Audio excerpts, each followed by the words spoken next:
கருணை அடிப்படையில ஒருத்தரை சேர்த்திருக்காங்க. அவர் சரி. பேரு அமீன் அகமது அன்சாரி. கிட்டத்தட்ட அவர் கழுத்து வலியால, முதுகு வலியால ரொம்ப கஷ்டப்படுறது சோசியல் மீடியால ரொம்ப வைரலா போயிட்டு இருக்குங்க. என்னங்க இது புது தகவலா சொல்றீங்க? அப்ப எப்படிங்க அவருக்கு வேலை குடுத்தாங்க? அவர் 7 அடி அதுதாங்க. இருக்காருன்னு தெரியுது. பஸ் 6 அடி தான் உயரம் இருக்கும். உள்ளார டிராவல் பண்றதுக்கு, டிக்கெட் குடுக்குறதுக்கு. அப்ப அவரு 7 அடின்றப்ப வந்து பாத்தீங்கன்னா, அவருக்கு வந்து மேல தல தட்டுமே! அப்புறம் எப்படி அவரு வேலை பாக்குறாரு? இதுக்கும் அவங்க அப்பா வந்து டெப்போல செக்யூரிட்டியா தான் இருந்தாரு. அந்த வேலைய கூட குடுத்துட்டு போயிருக்கலாமே! ஓ! வாரிசு அடிப்படையில இவருக்கு வந்து பண்ணி குடுத்துருக்காங்க. ஆமா, ஆமா. வாரிசு அடிப்படையில தான் வந்திருக்காரு. 7 அடி உயரங்க. ஓ! சரி.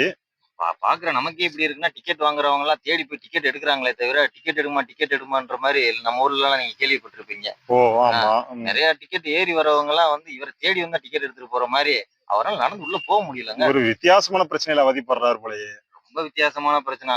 அரசு எதுல எல்லாம் கவனம் செலுத்துது, இதுலயும் கவனம் செலுத்தி பாவம் பொதுவா அவருக்கு ஒரு நல்வாழ்வு குடுக்க சொல்லுங்க. பொதுவா அரசு பணினாலே எல்லாரும் மகிழ்ச்சிகரமான பணியா இருக்கும். இவருக்கு மட்டும் என்னமோ துன்பகரமான பணியா மாறிக்கிட்டு வருது போல.